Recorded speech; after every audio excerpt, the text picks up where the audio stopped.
S-D-P, the Steve Dangle Podcast, with your hosts, Steve Dangle, Adam Wilde, and Jesse Blake.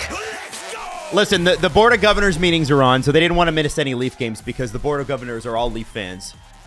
So we don't get a game till Thursday when the Board of Governors meetings are over. So we have to talk about other cool shit. That was a good one, Adam. Well, it's the truth. That was a really good one. I think that's very clearly the obvious point about why the Leafs did not play this week. It's the Board of Governors need to watch the games. Well, and that in the NHL is rigged. Yeah. Yes. What I want to talk about, we could talk about the Gary Bettman press conference. We could talk about What if we didn't? We could talk about Darren Ferris and Ken Holland getting into it. We could talk about the Leafs linked to Rasmus Ristolainen. Oh, stop. Don't worry, we'll break that down. Stop. I really just want to talk about Shohei for a minute. Can we? Oh, I know. Can we talk about that? I know. I just think I'm looking at all the Shohei news. Shohei Ohtani, apparently it's down to like the Dodgers, the Giants, the Angels could still retain him. Stop. And your Toronto Blue Jays. Unless you're not a Blue Jays fan, then they're not your Toronto Blue I Jays. felt myself instinctively twist to the left because I wanted to go to our baseball correspondent, Jesse Blake. From the Jesse Blake Sports Report. Because Jesse played, I think it was minors for the Blue Jays, or what was it? Yeah. Oh, no. No, every time we talk about your baseball career, you go up It a bumps level. up a level. Yeah, you guys. Jesse always takes it down a level. romanticize whatever little career I had when I was 14. You were on the All-Ontario team, Jesse. That's a big deal. I was not. I did not make All Ontario. Highest I got was AAA. Yeah, I was one. Team Canada. The OBA kids were the coolest kids. yeah? I didn't make OBA. Were you a big dip guy? No, Sunflower seeds guy? Dip wasn't around. Sunflower seeds, yes. Spits? Yeah, Spits were awesome. Yeah. Jesse's Fields sister was told me covered. once, she's like, I spent so many weekends at the baseball time. Yeah, anybody who's played on a travel club for any like high level sport when you're a kid, like your parents, like that's the biggest sacrifice they make if you want to play sports as a kid at a high level. Is like just your weekends are consumed by that sport, like whether it's hockey or basketball or baseball or whatever. Just every weekend we're in Ancaster, we're in Sault Ste. Marie, we're in even like go out to like even Brampton. It's local, but we're there for the whole weekend. You know, Yeah. these little tournaments. You're trying to play the best teams in Ontario that are in your level. And It's you crazy. were telling me a story once. It never got on the pod, but one time you were at a tournament in Sault Ste. Marie, and there was this family, and you guys were like talking, and their son, he was like kind of quiet, and his name was Shohei Ohtani. And Jesse actually played with Shohei Ohtani. It's crazy. In Sault Ste. Marie, and Kyle Dubas Yeah, was they there. flew him over from Japan just to play us. Yeah, Yeah. It's crazy. And you guys won, right? Jesse was only 5 years older than him. What's the... So he's 28. Jesse, you'd be 3 years older than him. But I'm wondering... What Thank you. are we Thanks, getting all excited? I didn't want to age Jesse, right? I want to oversell his baseball career. I don't want to overage the guy. Like, see, is it, from a Toronto perspective, if you're a Yankees fan, and like apparently the word this morning is that Juan Soto is to the Yankees is close to happening. If you're a Yankees fan, you're used to big players coming. Yes. If you're Miami, you're used to it. If you're Chicago, you're used to it. If you're LA, you're used to it. Even in Toronto with the Maple Leafs, there's a lot of guys that are like from here who love coming in and dunking on the Leafs, who grew up Leafs fans, but they're like, I don't know if I want to play here. Like Ryan O'Reilly's like, no, I'd rather play in Nashville and probably not make the playoffs for at least the first year, maybe more, than play in Toronto, because hockey's a bit of a weird sport where people don't like idiots. Well, it's hard to make the playoffs in the West. Here come the Sharks. I'm serious. I am dead serious. But I want to I want to actually. Are we allowed to be excited about it yet? Yes. Jesse, are we allowed to be excited about it yet? Yeah, I think you'd be excited. Why not? Nobody should take that away from fans. Okay. Like, there's been a lot of buzz around Shohei, and it seems like the Blue Jays are in second place right now, behind the Dodgers or maybe the Angels. So I think there's cause for excitement. It's cool to see the Blue Jays management go for it. You know, I feel like Jays fans have been waiting for this for so long because the Rogers family, they have the money. You know, it's not a money issue. It's a, hey, go out and do something incredible, and that's what that would be with Shohei. So I think there's a lot of buzz with Jays fans. It's cause for excitement. Now, Just the possibility of getting the biggest free agent ever, and the fact that you're in second place is crazy. Would Shohei Ohtani be the biggest athlete in the history of Toronto? Yeah. Would he be the biggest athlete in the history of the country? It's a him. Yes. Well, what about Gretzky? Yeah, that's what I mean. Yeah, no. Like there's a debate, right? No, not really. Wow. Sorry, Edmonton. We're taking the best player. He'd have to do some stuff here. Yes. I think if we're gonna That's true. If we're gonna pass Gretzky. No question, it's the biggest signing if it happens in Canadian history. Yeah, the biggest signing for sure. Certainly baseball. In terms of player, like, I don't know. Well, free agent signing. Yeah, that's the thing. In order for the Raptors to get Kawhi, they had to we tricked you. Like He had to be injured for 2 years and not want to play anywhere. Yeah, he didn't want to come here. Yeah, like the Spurs almost sarcastically fine, we'll trade you to Toronto, and then he fucking won and then left immediately, but he won. And then an LA team who wears blue took him. And now it's our turn, LA teams that wear blue. We're gonna get him. We're gonna get Shohei. But what? Okay, because the Rogers family, I think, is the second richest owner in baseball. Behind the Wilds. Who behind the who? The who? Continue. Okay. Well, anyway, they're the second richest because I think the family's worth $11.6 billion or something like that. Yeah, but the family doesn't own the Blue Jays, right? It's just Rogers owns Teddy. Yes. Yeah. It's Ed. Is it Ed? Ted is the dad. Ed is the okay. son. Yeah. I always get it backwards. Yeah. Yeah. Ed owns it by himself. There are I rumors don't know. that he would like to own them Not my outright. I don't know how that would work, but apparently he wants to own them outright at some point. So, but even so, here's the thing about this particular billionaire is he is a fan of the club, watches every game. Yeah.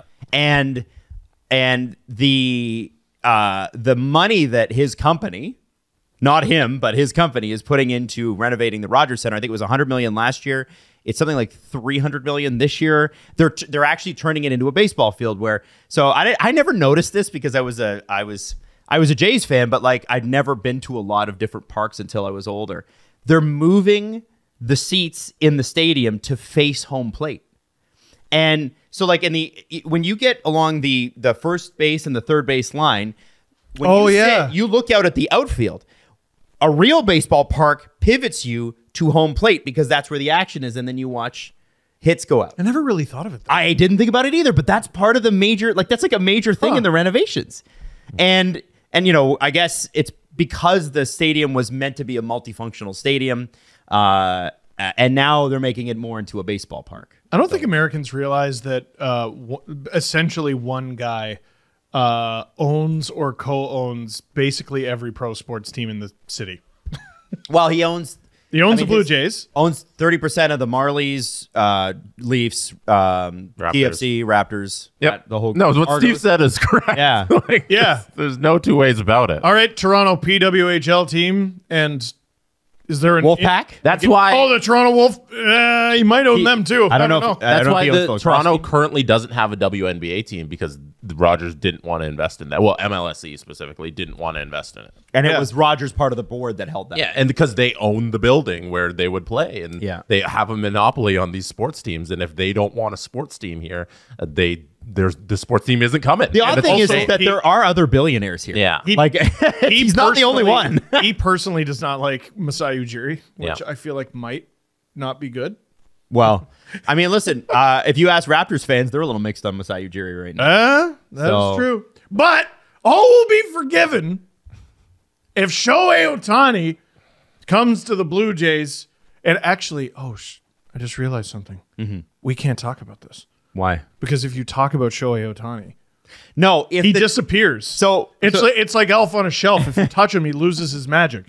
Natalie was saying this morning, she's like, the media really needs to stop reporting on this because we're going to blow it. I'm like, Nat, the media is allowed to talk about it. Is your wife a reply guy? She's a reply guy. And I was really upset with her. I'm like, and then I was like, can you just keep watching SportsCenter for a second? Because they showed the Dave Roberts clip from if you haven't seen this, the Los Angeles Dodgers manager paused for about 4 seconds and then said, yes, we did meet with him when he was asked about it. And you're not supposed to talk about this. It's like Fight Club. You don't talk about Fight Club.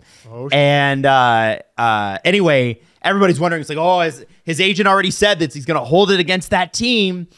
So anyway, she's like, well, the media, blah, blah, blah. I'm like, the media can do whatever the media wants. It's as long as the teams themselves do not talk about it, we're okay. Mm-hmm. And I'll give Ross Atkins credit for one thing. He's great at throwing a bunch of words at you and saying nothing at all. He's amazing at it. Lou Lamoriello is the only other general manager in Toronto sports history who I think was better at just saying nothing in a full paragraph. He's so good at it that his team can blow a 4-1 lead to the San Jose Sharks, and we don't even talk about it the next day. No, we don't. We could. We could. We might die. Yeah. So anyway, it's such a weird thing because like you're sitting here right now and you're talking about baseball and it's December 6th and everybody's buzzed about the Jays and all that. And you're like, okay, this is the power of this dude. Like you got Adam sitting here talking about the winter meetings and all that. Like the amount of bandwagon jumping that people are doing because of Shohei, it's incredible. And that's like, it's not even a real thing yet. It's just the idea of it. You got everybody just talking about the Jays. You talking about your wife talking about Blue Jays leaks and media. Like that's ridiculous. He is, and the great thing about him is we don't know anything about this fucking guy. He's an enormous star, Ohtani? And only because of what he does on the field. Well, we don't know. We really don't know much about his personal life. We really don't. Pitches real good, or will in the future, and he hits real good.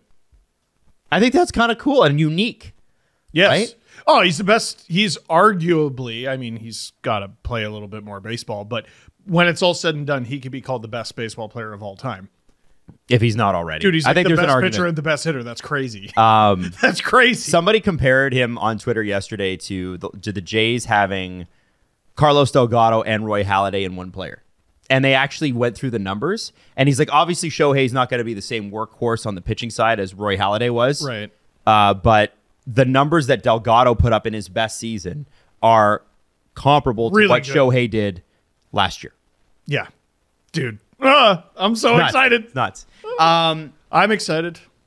Dude, this summer, we brought Leo to a baseball game. It was my first baseball game with him. Okay. And it was against the Angels. Mm-hmm. And I said, we have to get a program.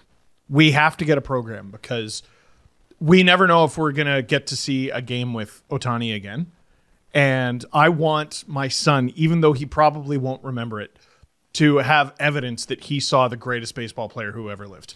My mom And he might sign here. My mom took me to Wayne Gretzky's last game at Maple Leaf Gardens because she said I was just getting into hockey. Mm-hmm. I was a bit of a latecomer, but she was like, it's really important that you see the best player of all time because this is the last chance you're going to get to see it. So she didn't even like hockey. My mom's not a hockey fan, and she was like, nope, important that you be there. And we sat in the last row.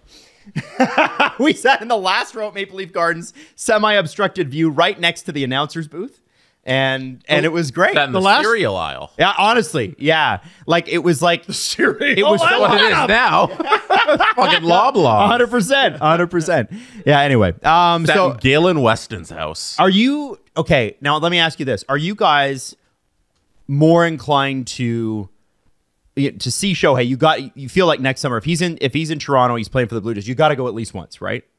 Yeah, 100%. Do you buy a jersey? Oh, yeah, but everyone's got the jersey, though. No. This is peak being difficult season. Okay. Ohtani signs with the Jays. And you don't buy a jersey? And this is, you go out and you get like a Kiermaier jersey or something. No, my Assuming God. he comes back. They're on discount, I think, because I think he's leaving. You get Kikuchi. No, I'm getting a Usyk. Bichette.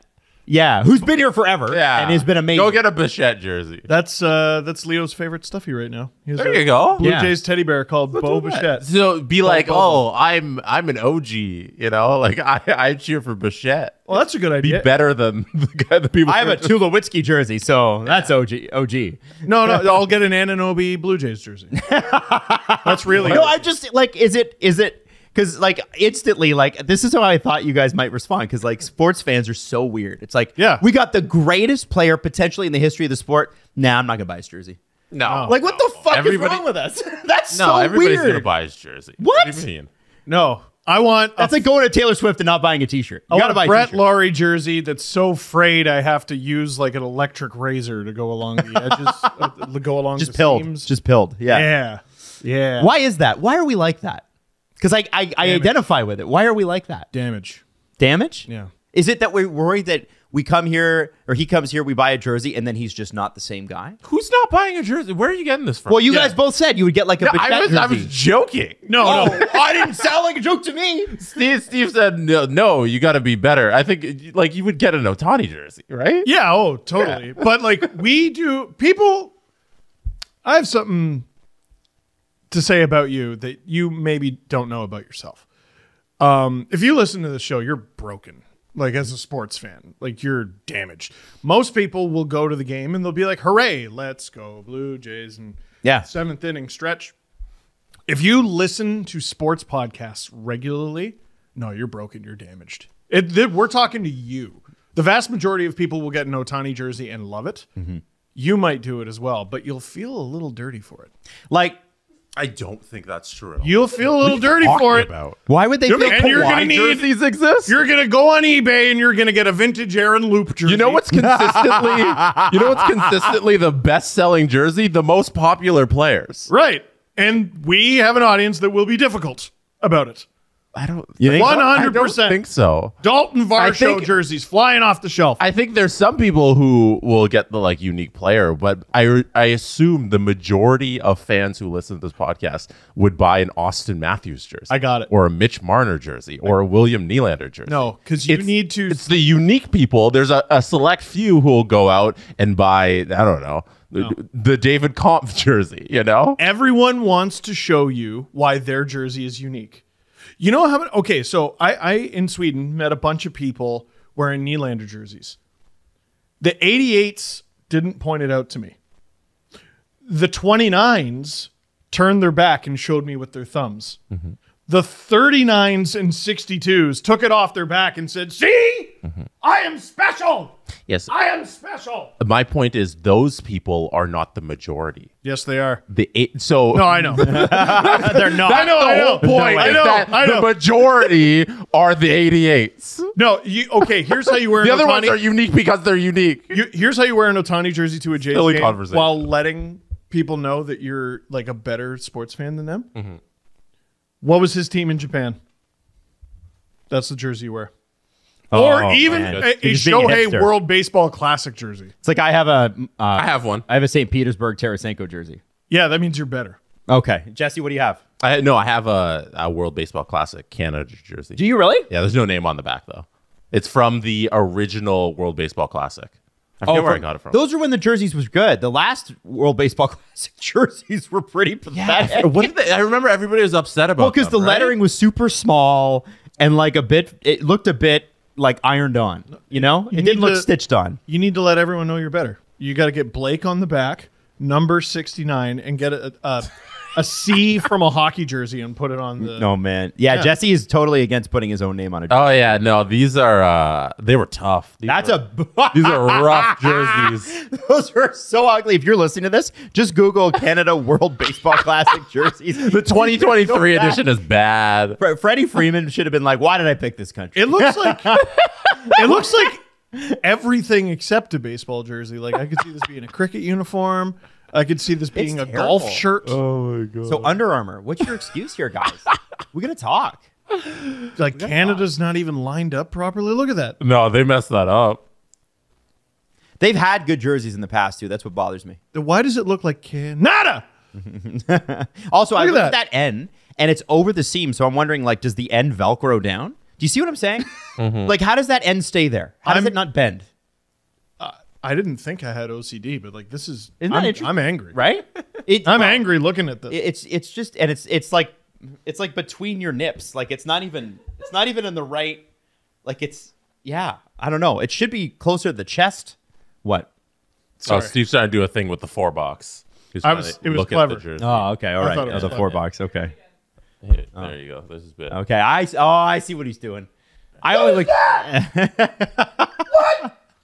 Hold on. Look, I'm moving it. This is... Whoa! That's crazy. This is a bad jersey. This is bad. Man, you guys have got to watch this because this is great entertainment. This is great. Yeah. Sorry, like 40% of you or whatever it is. Yeah, I know. It's a lot of people that listen. Anyway, I wonder too, you remember how, and this is the last thing we'll talk about Shohei, and then we'll get into the Board of Governors thing. Remember how Vince Carter? There's a bunch of Canadian players who were like, I started playing basketball because of Vince Carter. Yes, and some of them are dominating the NBA right now. Like SGA is having like a crazy season where he's averaging 31 points. Those, I wonder if Ohtani were to come and he were to do something, anything, if they were to get deep in the playoffs. See, in Toronto, you don't even need to win. No. You just need to get deep. If they go deep in the playoffs and Shohei Ohtani and Vlad Guerrero and Bo Bichette, and they're all superstars, you wonder how many kids will grow up playing baseball that wouldn't have otherwise. I mean, and I wonder if Canada gets a bump in 20 years of great talent that comes up because of it. Dude, like we've been talking about the women's soccer team, the men's soccer team finally had a bit of a bump.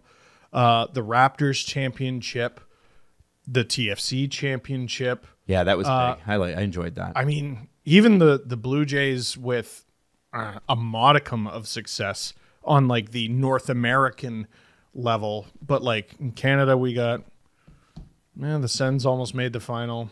Oilers almost made the final. Almost won the final. They made the final. Who? The Sens. Oh, in 2007. Hey, that was a long time ago now, man. That's when I started making videos. I know. The Jets almost made the final. Oh, the Habs did make the final. They made the final. There you go. It's not great. Meh. Not great. That it would be very, very cool. Let's get to the Board of Governors meeting. And here's the thing. You know, the nice, happy feeling that we've had. Get ready to have that sucked out of the room because these are all Gary Bettman related things. Now, before I get to the Gary parts, thanks, Adam. CJ had a bunch of Gary tweets, so I'm just going to read CJ's. But the salary cap was pretty much confirmed at $87.7 million, which is a $4.2 million or $4.25 million jump. It is going. Here's the problem. Here's what Steve. Here's what the Steve timing of. Let me talk about this. Let me talk about this for a second. Don't nah me yet. I didn't say no. So, was that the salary cap is going to be based on the previous year's revenue, meaning that the money that was already made, that has already been made, will jump the salary cap next year. The problem is that when it jumps to $87.7 million, the speculation is it will stay there for a couple of years because of the regional sports network collapse, specifically like Bally Sports and teams like the Golden Knights having to do their own subscription service for you to watch games. And what happened at 10? What's that? What happened? It was going to go up 10 or like 12 or 15. That's what they speculated, and then the economy hit the bricks, man. Come on, guys. Grow up. Stop expecting good things from the NHL. It's like, what's that movie where friggin' the little kid looks under his pillow and he finds a lump of shit and his dad's still like, there's no tooth fairy, idiot.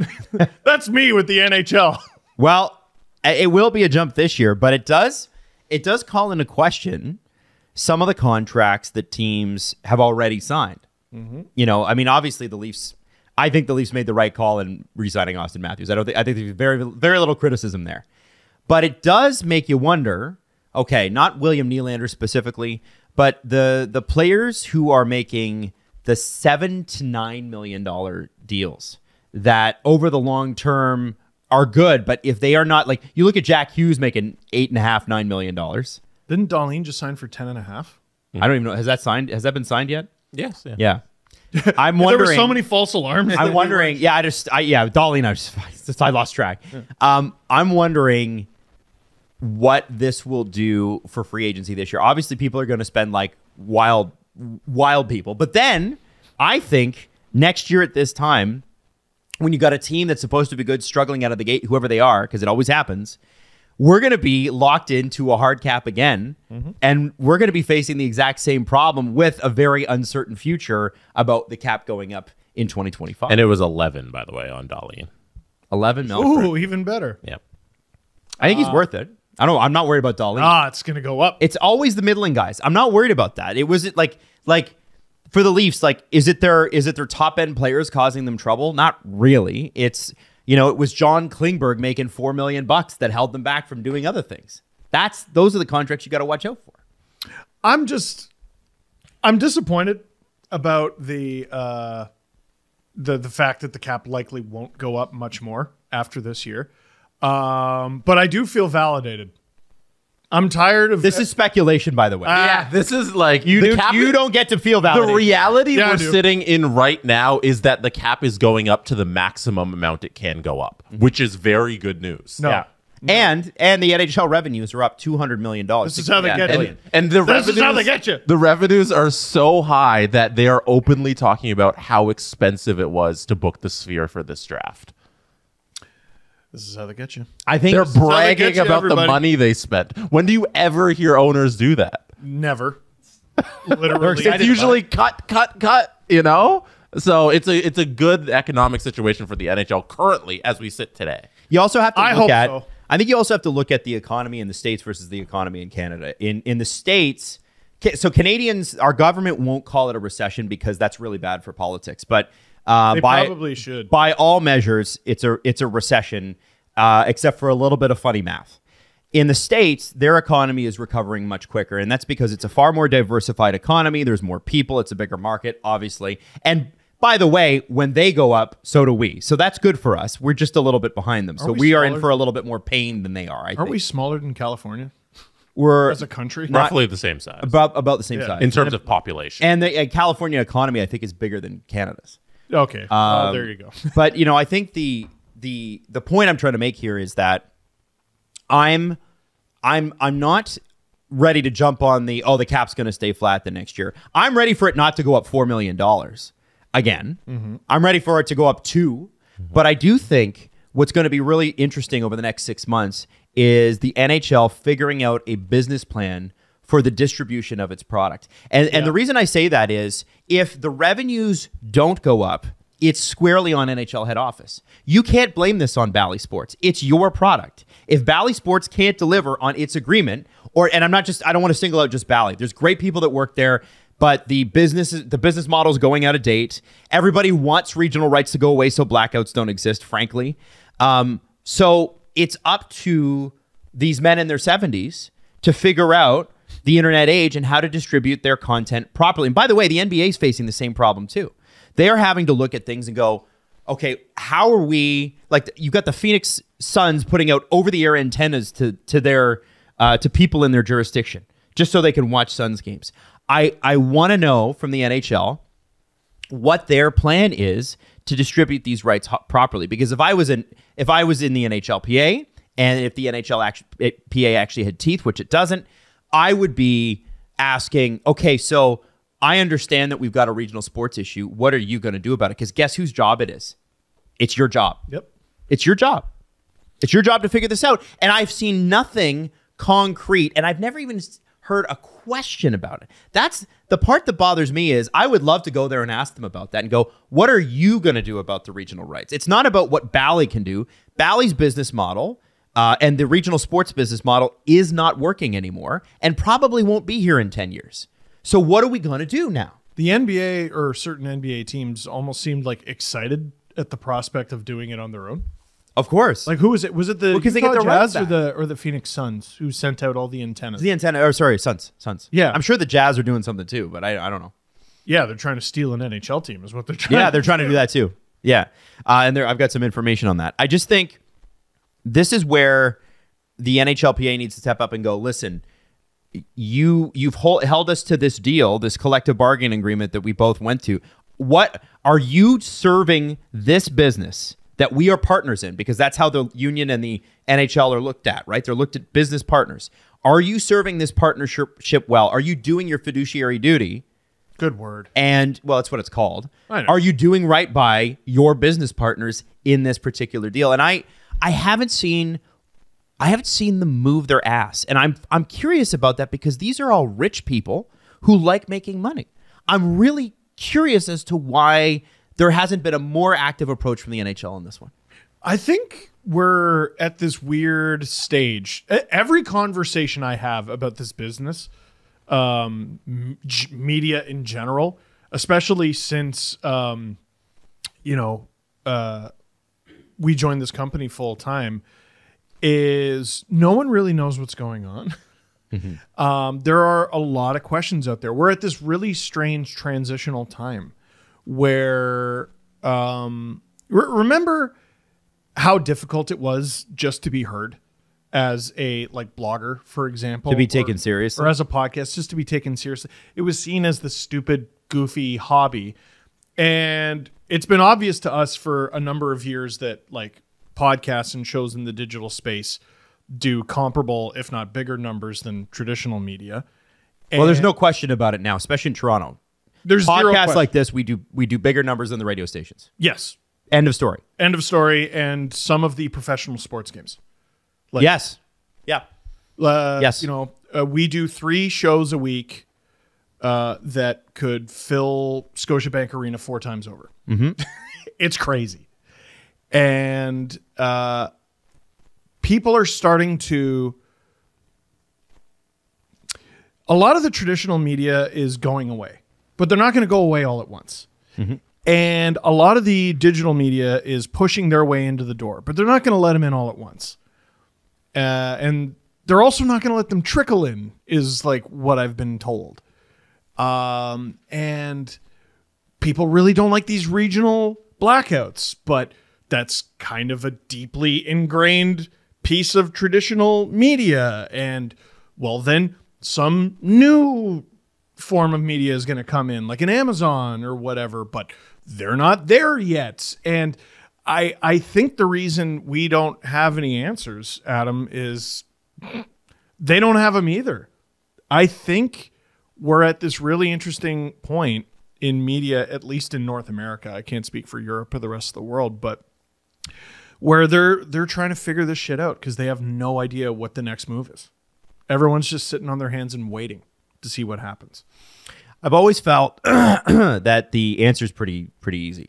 And I think the NHL had it 10 years ago, which is they had... Give our network $1 million. NHL Center Ice. Oh. You could watch games. Ice surfing.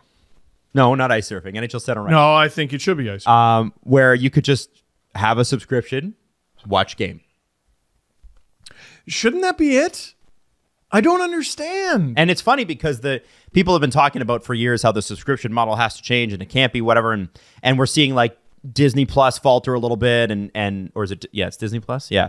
And some of the other ones not do as well, but Amazon Prime and Netflix and whatever, they're doing fine. What we're seeing now is Netflix and some other places have a subscription tier that has commercials, and then a subscription tier that does not. Yep. That's all the NHL has to do. And then farm out your sales. That's it. You don't want to have a sales team? Fine. Have somebody else do it. I am regularly amazed at, dude, I'm scrolling on TikTok on my phone in Sweden, and all the ads are Swedish. I was like, wow, how did it even know? I didn't even tell you. Mm-hmm. Oh, wait, yes, I did tell you by turning on my phone in another country. Yeah. I really think a lot of the problems that we face are problems that were easily predictable, at least half a decade ago. And because we weren't proactive about them, now we're scrambling as an entire industry. And we're all just waiting to see how it shakes out. We need one or several different people to be brave, basically. And the right people don't always step up to the plate. Sometimes you have ill-meaning psychopaths who go, I'm going to buy this app as a meme and lose more money than any other human being in the history of the earth has lost. And then go on TV and tell people to go fuck themselves if they don't spend with us. And we're like, all right, perhaps that's not Batman and more Joker. Mm-hmm. We need some Batman billionaires to show up and fucking save this thing a little bit. Yeah. Not save this thing. Change this thing. Change this thing. At the end of the day, people still want to watch sports. They want to be entertained. And they want to do it from the comfort of their own home. They want it to be easy and they want it to be inexpensive. It's not that complicated. It really feels like it shouldn't be. You're able to spend $1 billion on a comic book movie and make money off of it. Not anymore. Not anymore. Yeah, because you've fucking done them all.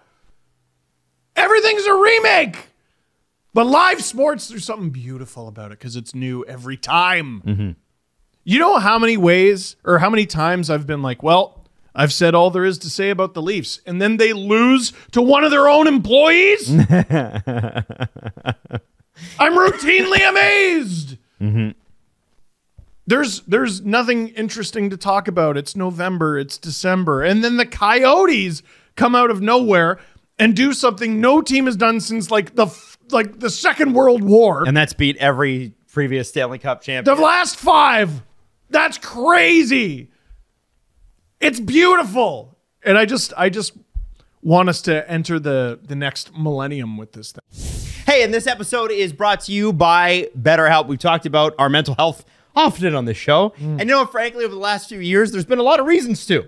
Why? What happened? Exactly. We're wondering about that, about the last half decade, honestly. BetterHelp is a great place for you to take a second, have an outside party, look at you, look at your life. You can explain things, you can talk things out. And what's great is that they're interested but disinterested, as in they're a neutral party. They can help you with things. Right. I'm just getting back on track. I thought you talked about throwing an actual party outside. No. And I was like, but it's cold. No, exactly. No, I'm talking about somebody coming into your life and going, hey, how can we make things a little bit better for you so you can get through each day and get closer to the happiness that you want. BetterHelp is a great place to do it. And we're offering a really great spot, a really great deal.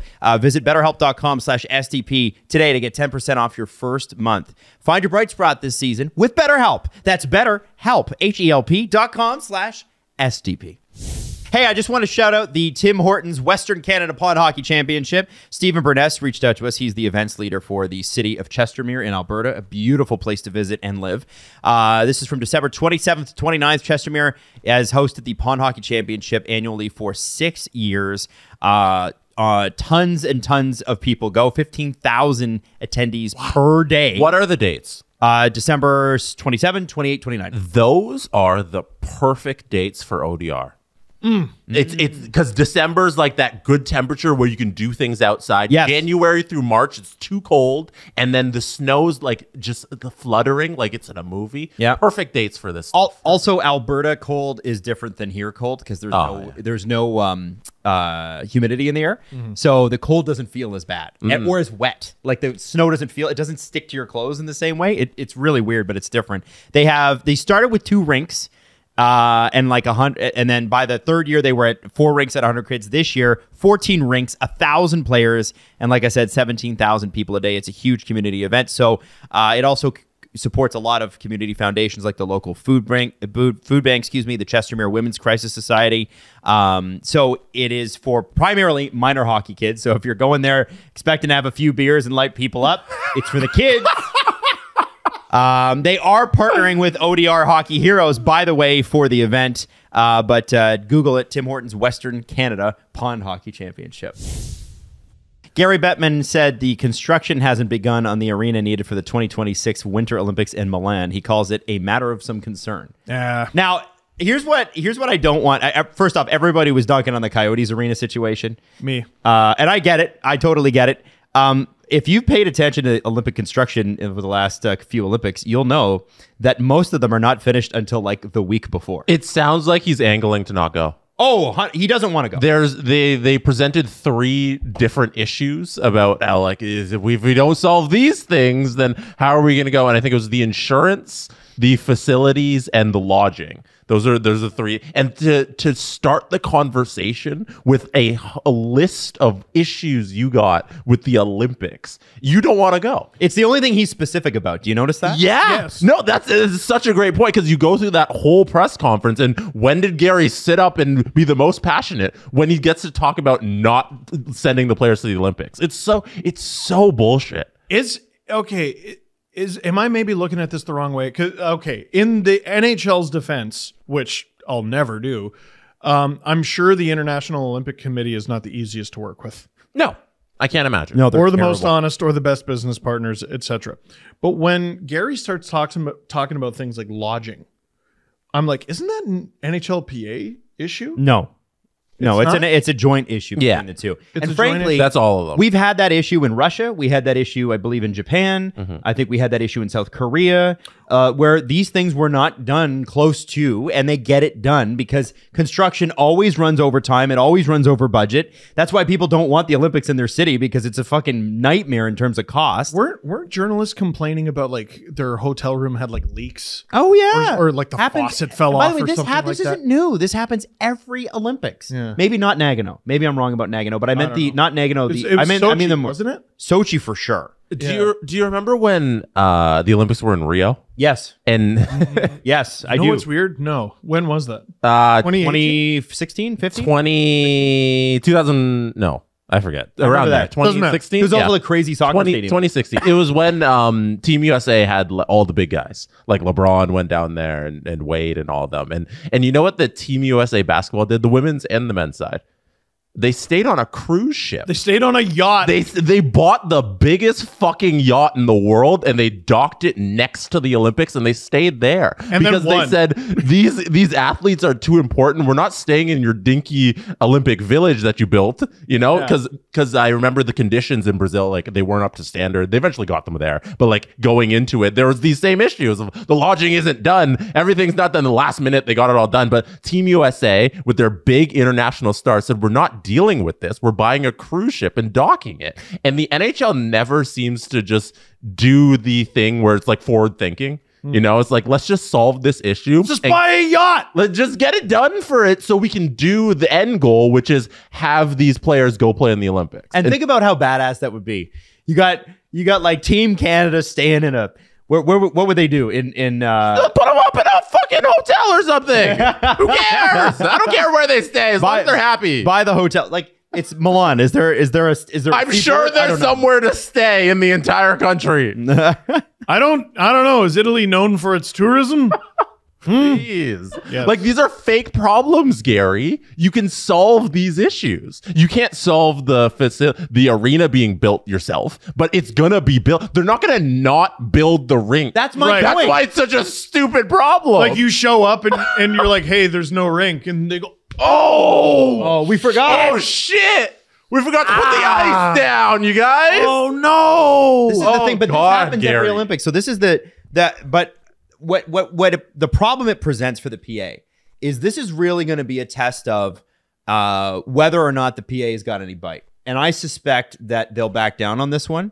But if the PA and its new leadership really have any power or any teeth, or they're really willing to flex their muscles, the whole point of the collective bargaining agreement that was signed over the pandemic, right, during COVID, was so these guys could eventually get back to the Olympics. That was the whole point. That's the only reason they signed it. They really wanted to get back to the Olympics. And, obviously the star players within the NHLPA are the ones most likely to play at it. They're the ones with the most sway.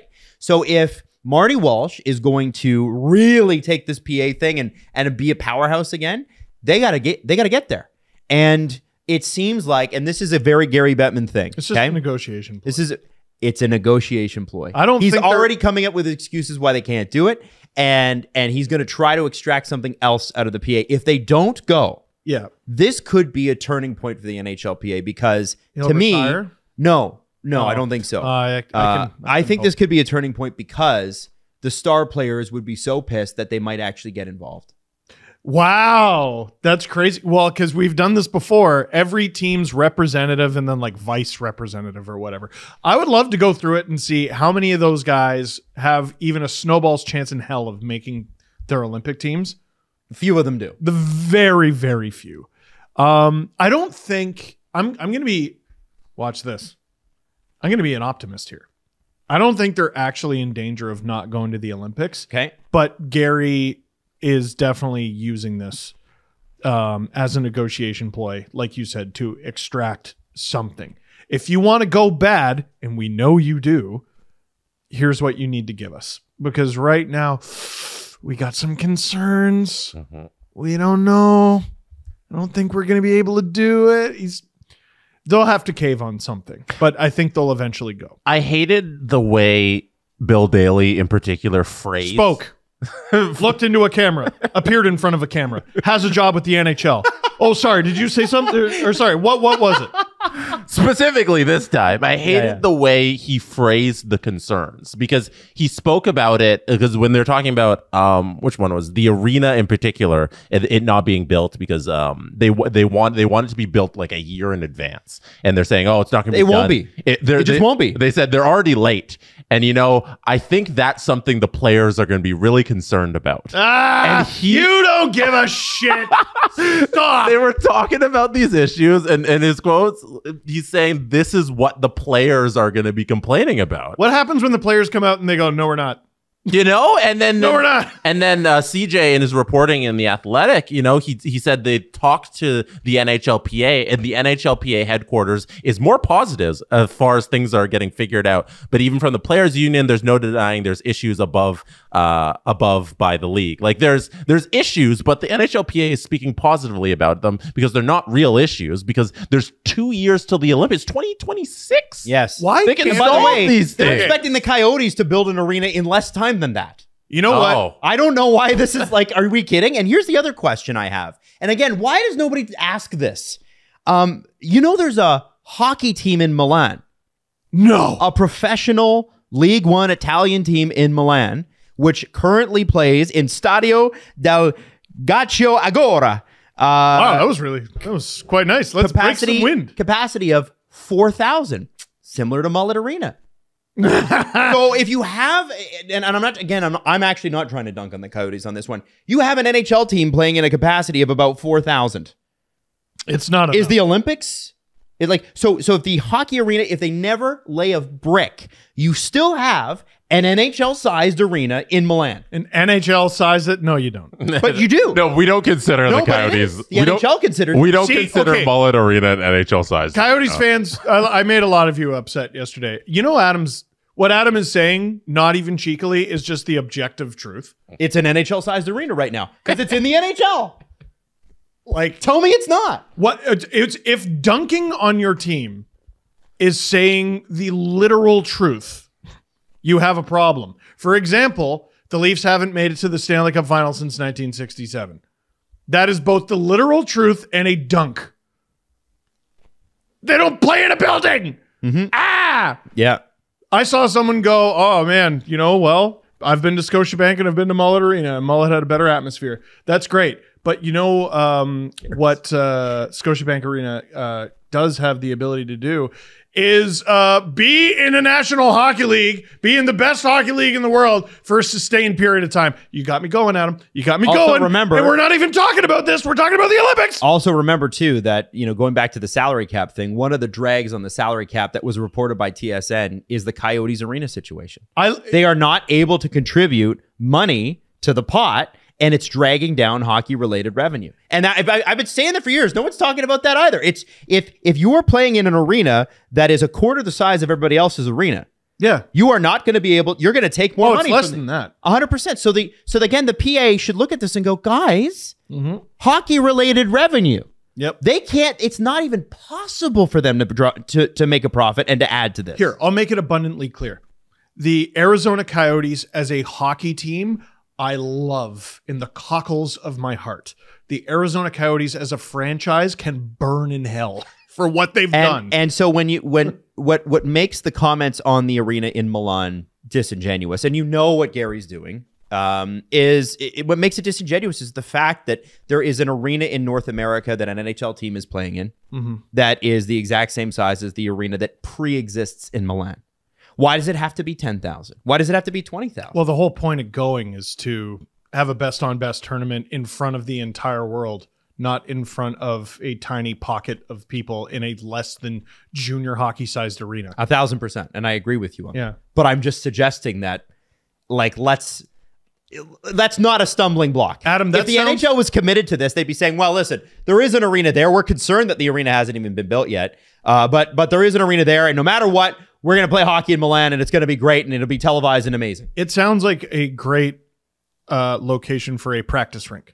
On the 2018 World Junior team, the Canadian team investigation, Gary Bettman essentially, and I'm paraphrasing here. Well, no, actually I get the direct quote. Process is continuing, and we're trying to bring it to a conclusion. It's complicated. It hasn't been easy for a whole host of reasons, but we're continuing progress on the progress. So that's a non-answer. Is it progress It's on the more progress than or he progress said on the progress? previously, to his credit.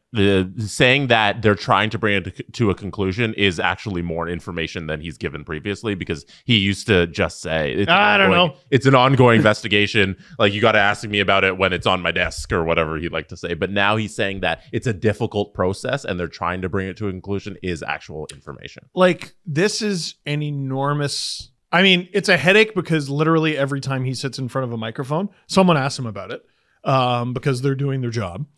And also, when it drops, it's going to be an enormous headache for him. Mm-hmm. It's going to be almost every player from that team has an NHL contract. So they're either in the minors or in the NHL right now on a roster, playing tonight, maybe on your fantasy team. You might have their jersey.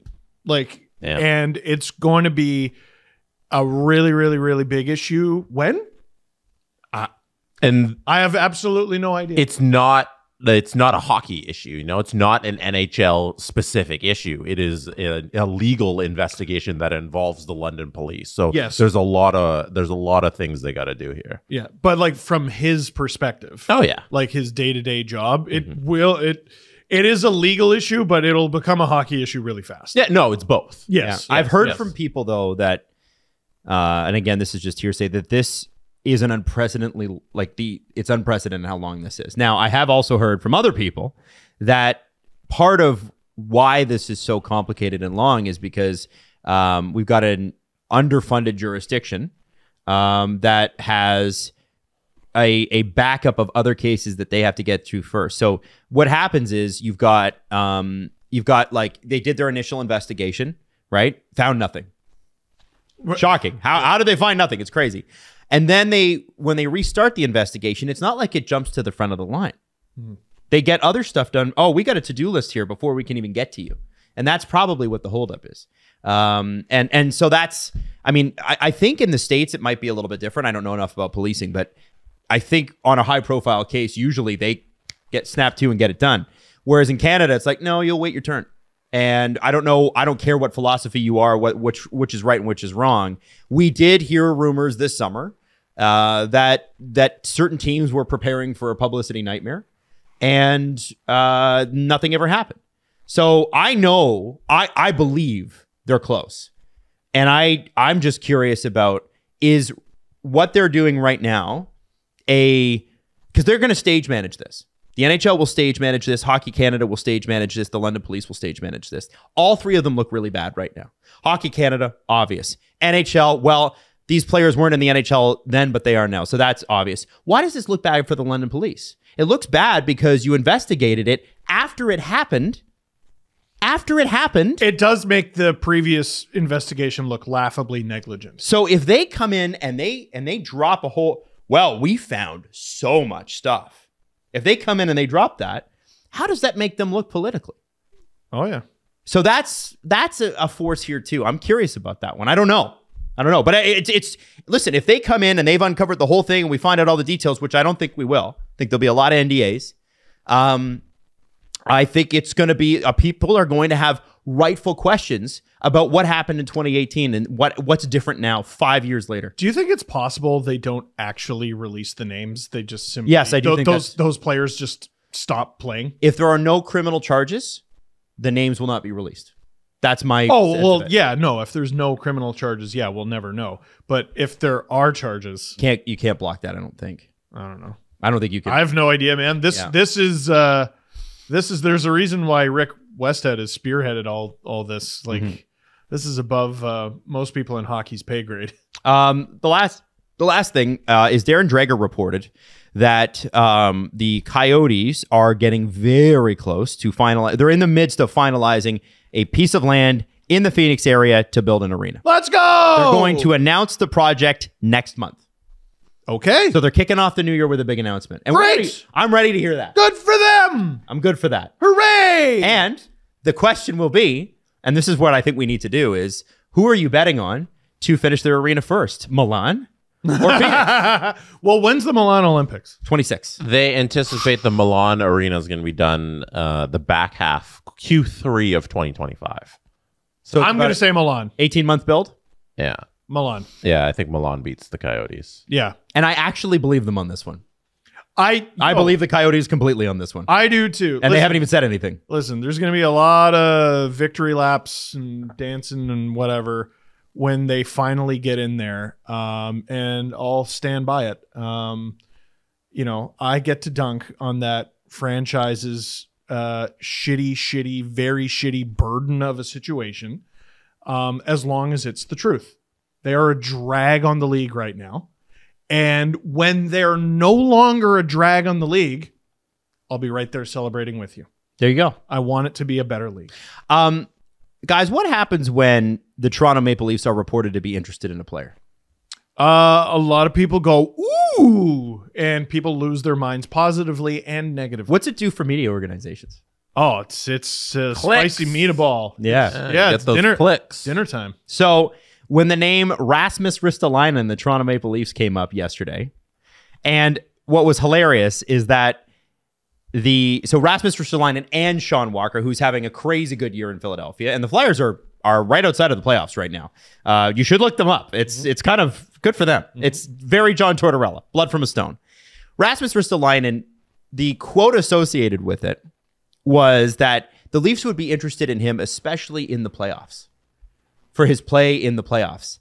And people were like, hey, wait a second. Rasmus Ristolainen has played 0 career games in the playoffs. He's never set foot in the Stanley Cup. And then playoffs. people were like, well, you don't know. You didn't hear what I said. What I said was the style of play. The style of play that he plays would be useful in the playoffs. I'm sorry. This story, I can see the Leafs being interested in Sean Walker. I can't see them being interested in Rasmus Ristolainen for any reason ever. He plays like a big asshole. Yeah. He does. He's got some offensive gifts sometimes. Yeah. And he's a big asshole. He's also really not good at defense, which is generally frowned upon for defensemen. He also makes $5.1 million this year, next year, the year after, and 3 years. So this, 4. So this year, 24, 25, 25, 26, and 26, 27. Like you're retaining half, you're taking Reeves, you're giving a first at minimum. Like there's no, I don't understand where this comes from or how it makes sense. And that's why I think it's kind of bullshit. I think it's bullshit. And I think that is a intelligent Philadelphia Flyer front office saying, because they are intelligent now, saying, how do we drum up interest in getting this guy out of town? Who reported this? It was reported by several. I'm gonna look it up. Was it reported by several sources, or did they retweet one? Exactly, because if you actually do like a Google News search for Rasmus Ristolainen to the Leafs, nobody's written about it. None of the insiders have written about Anthony DeMarco is one of the guys that he is from the fourth period. And somebody else that tweeted about it was Dylan Robillard from he's a Flyers journalist from a couple different outlets. And if you go into Anthony DeMarco, I believe his name is, into his article, he doesn't say like anybody, the Leafs are trading for Rasmus Ristolainen. He says that Sean Walker's name, they might want to hold on to him. So the next logical step would be for Rasmus Ristolainen. And Elliot Friedman said that the Leafs want a right shot defenseman. So they tied those two together. But nobody really reported it. It was just kind of a assumption like, hey, here's a logical conclusion here. And then it kind of took off like wildfire. It was great. So, but if nobody writes about it, like CJ doesn't write about LeBron, Friedman, nobody actually writes about it, then you guys. I still think it's worth talking about. Probably not real. Why is it always a bad defenseman that when these rumors happen? It's never, you know what? I heard the Leafs are in on Cale Makar. Like, why couldn't it be him? Because give me Cale. Because if you're and then again, I don't know what the source is here, but if you're in Philadelphia and you're trying to drop a player that you clearly do not want, why wouldn't you be like, Leafs, Ristolainen? Because you know it's going to get play, and then you hope somebody else goes, well, the Leafs are wanting him. Maybe we should take a second look at this guy. And that happens all the time. All the time. Wasn't there a story? It was years and years and years ago. But it was Lou Lamoriello. I believe he gave an interview, a rare interview where he actually said something, if I'm not mistaken, or was it Berkey? I can't remember. It was one of the two, but it involved Lou Lamoriello. And there was a rumor out there about Patrick Elias. And it was completely fabricated. Like it had no basis in reality. But because it got out there, a GM called and said, what's this about Patrick Elias? Well, let's talk a little bit. And I don't know if a deal became of it. But I do think that sort of thing happens. Oh, 100%. 100%. Well, what's all this? Things get floated all the time. What's all this? All the time. I will tell you this. So what Friedman did say, and I think, and CJ and Julian had a whole thing about like what's next here. Friedman said on 32 Thoughts, the Leafs are going to have clarity on Klingberg this week. We talked about this Monday where they can't make a move until they know what this guy's going to do. So by the end of the week, we should know. He also mentioned that Sean Walker not high on their list. And there is a feeling around the league that the Leafs can sign Tanev. And to an extension. Yes. So if they did trade for him, they could sign him long term. And he's from here. So you can understand why they would want to do that. Why he would want to do that. I'm curious about, like, now the Flames are talking about how they want to hang on to this guy, which again I think is just trying to drive up his price. Art. Is Tanev the guy? Are they aiming high enough? And he's a great defenseman, but are they aiming high enough? Why not? I mean, okay, how many right-handed D have they had better than him Ever? since Matthews joined the NHL? I don't know. Probably not many. I think the answer is, let me Zero? think about it. 0? It's been bad. Who's a contender? Liljegren? Like actual right shot, not playing Actual the right side. shot, not Brody, not Hainsey, lefties who played right. I'm talking about there's Liljegren, Muzzin was a left shot. left shot. Klingberg, Tyson Barrie, Justin Hall, earnestly might be the best. Yeah, yeah. Like played the most games, probably put up the most points. Like Barrie is in the 1 or 2 conversation. I'm not even kidding. Cody Ceci. Yeah. Tanev is that's A-okay. Okay. I'll take Chris Tanev. No, listen, I'm not saying he's a bad guy, but I'm just saying Luke Shen. You talked about a second ago, like Chris Tanev comes with a few red flags. He's 34, long injury history, has been relatively healthy the last couple of years, and has played well. Yeah. And blocked shots with his face. I'm not trying to denigrate Chris Tanev, but are we not aiming high enough here? Are we trying to do this by committee when we really do need something that's more of a centerpiece guy? And maybe that's just not available. I think the problem is teams aren't stupid. We wish there were. There'd be so much more content. Occasionally they are. Occasionally they are, but you go, hey, I'd like a franchise-altering right-handed defenseman. Do you have a spare one? There's no NHL team that's like, yes, we have a spare one. Here you go. There are NHL teams that are like, yeah, we have 2. And you go, can we have one of them? And they go, no. Keeping them. We're keeping them. On account of, it's good to have 1. Imagine how good having 2 is. It's they're not available, man. They're not available. They're very rarely available. Tyson Barrie is available. So if he's the best righty you've ever had in the Matthews era, which is possible. They do want a puck-moving defenseman back there. That's why they signed Klingberg. He would fit the bill. Dude, he'd 100% fit the bill. He would fit the bill. Familiar with the market, familiar with the coach. Played well with Keefe. Really well with Keefe. I dare say it might even be a decent idea. To bring back Tyson Barrie? Couldn't even be much. Couldn't even cost much. I mean, if the other option is fucking Rasmus Ristolainen. Yeah. Or some defenseman who the Flyers don't even want to let go of because he's too good. Like, Tanev's not going to remain a Flame. He's not.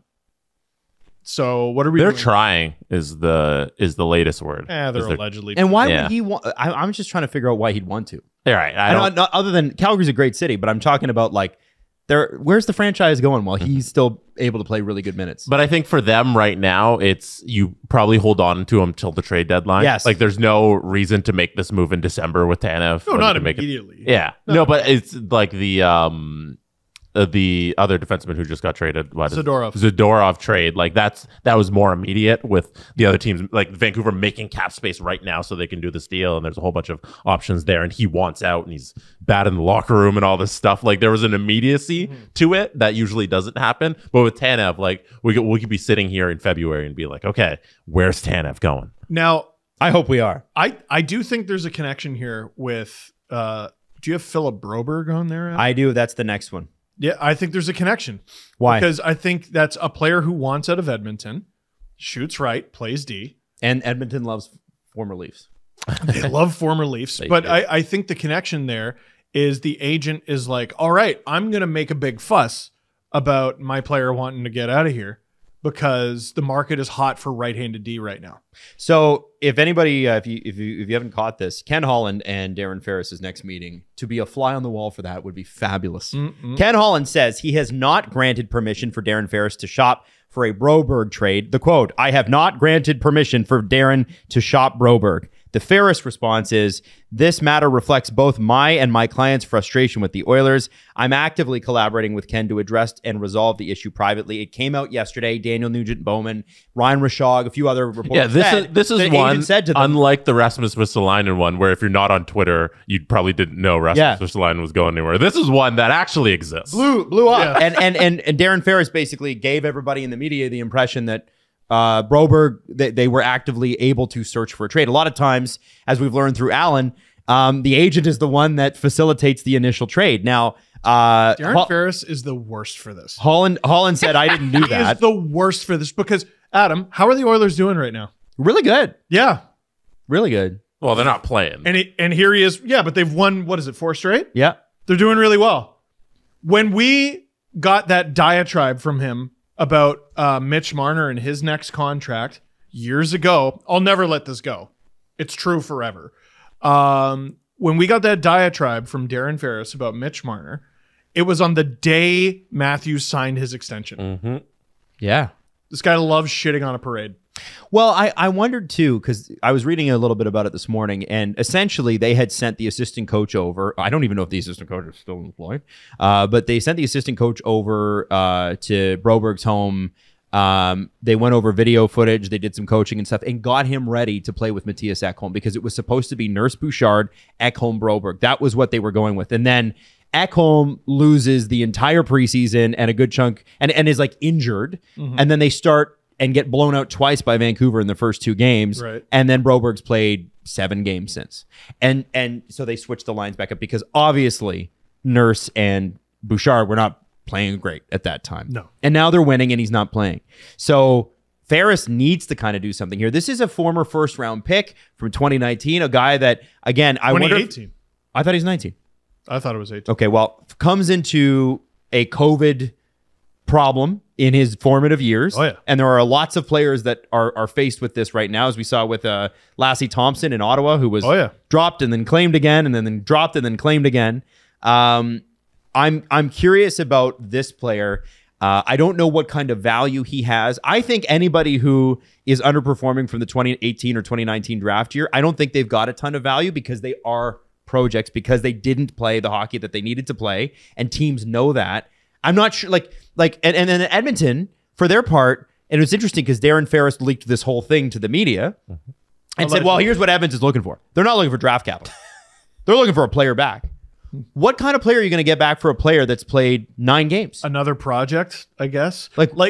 Here's one thing Ferris is right about. He's right to fight for his client 100%. To get to a market that's going to play him, because this is a really pivotal year for players from those draft classes, the 17s, 18s, and 19s, because a lot of those guys are in the minors. Yep. A lot of those guys have been waived, and a lot of those guys are like in Europe or somewhere. Like, you know who was talked about recently was Philip Hollander for his role. Oh, yeah. In the Jared McCann move and everything. And this guy might be a player. That's a 2nd-round pick, I think, from 2018. Guess where he is? Not North America. He's playing somewhere else. Some of that is not his fault. Some of it, naturally it's going to be a player's fault if they don't make it. But these 1st and 2nd-round picks that people expected the sun and the moon out of, If you don't have a secure spot in the NHL by now, you better make some phone calls to Europe. Steve, can we revisit the Marner comments that Always. that Ferris made? Literally after? always. I feel bad for even attaching Marner's name to it. It's outside of the fact that he employs this person. Yeah. Because it was the agent that did this. No, these are Darren Ferris's words. Marner, at the time of these words, Jesse, when was this article from? No, let me do. Are you ready to say what you're going to say, and then let me get into the dates. The dates are very important. He had this happy-go-lucky Easter Bunny Care Bear persona. He still does, but it was like blemish-free, basically. And all of a sudden, his agent comes out and is the complete antithesis to everything Mitch is. And this is when it started to turn a little bit in this market. Yep. Go ahead, Jesse. So you asked about the dates. The reason I held that back is because they're very important. You mentioned the Austin Matthews contract.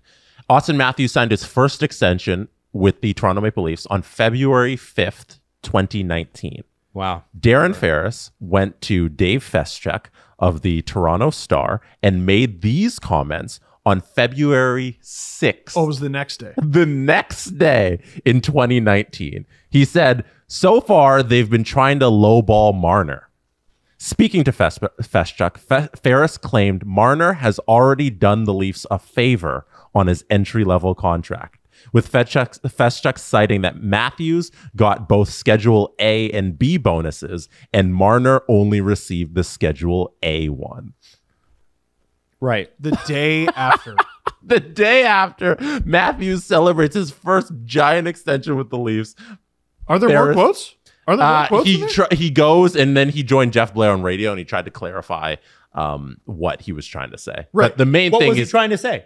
he said, just to clarify, Mitch did get B bonuses, but the extended B they didn't do for him, which Lou they didn't- did. Which Lou they didn't do that. Which they did for Austin.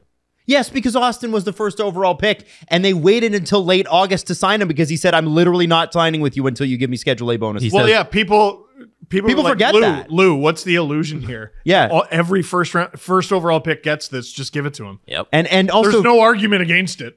let me just, sorry, Jesse, to interrupt, but, I just but want to finish the quote. I just want to throw this. Darren Ferris was the one negotiating that. So he's the one that backed down and signed the contract. Uh-oh, Adam. Uh-oh. He said, just to clarify, Mitch did get B bonuses, but the extended B, they didn't do it for him, which they did for Austin. Those are unattainable bonuses for many of the league awards, and that's what I was referring to in terms of doing a favor, he told Jeff Blair.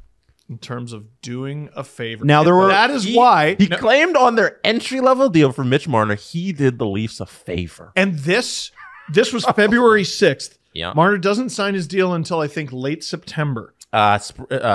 Training camp started, it was 2 days in. I want to say he signed like while they were on the road in Newfoundland or something like that. Or right around there. Yeah. And that's what we had for months. We're like, this dude is holding out because he didn't get a bonus when he was 19. And that didn't turn out to be the case, by the way. No, but that was the narrative. That was the narrative. we And whose fault is it? The guy who It's the did the deal. media. No, it's you. The guy who did both deals. His agent, the guy in charge of protecting him. Now, I mean, he did get him a fat payday. Yeah, but what happened was if you remember, they were talking about too when Babcock demoted Marner to the fourth line to punish him. What we didn't For know, like 2 fucking games. what we didn't know until the summer was the Babcock list story. And frankly, I think there are more stories that occurred during that era of the Leafs that we have not heard yet because that's just the way NHL dress. That's just the one we've heard. You're probably right. And so I think that they had a right to feel, in retrospect, to feel slighted on that one. The Schedule B bonuses, that's you as an agent, man. That is literally you. That's you. That's on you. So for him to put that on the Toronto Maple Leafs, it's like you did them a favor. In what world in business does anybody do themselves? You're doing them a favor? Shut up. And then you're not doing anybody a favor. And then expecting it to be paid back to you on the next one. I remember, that's absurd. Well, you know what? I've made that mistake. I signed a contract once, and the company told me that the outgoing show that I was coming in to replace, they were still on the books for a payout term period. And so they said, we can't pay you what you deserve to be paid because we still have to pay the outgoing show as well. So it's basically doubled our budget. So you give us a few years. Give us well, on the end of your contract, we'll come back. So at the end of the contract, I came back and they said, don't remember the conversation. So that which is, and I told them over and over again, had emails to support.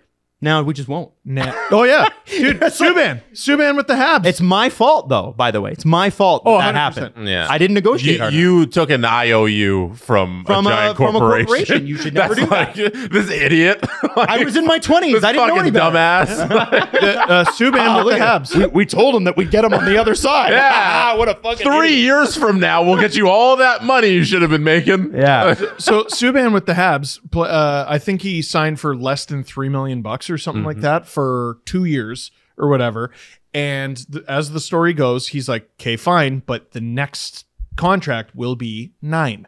Yep. It'll be 9 per year. And the Habs said, yeah, whatever. And then negotiation time came and he goes, 9. And they go, what? And he goes, 9. And then they said, we don't like who you are. Yeah. And then they traded How dare him. you have a brand? They traded him because let's be honest, they never really intended to have him on the books at 9 ever. But he went out and he won the Norris.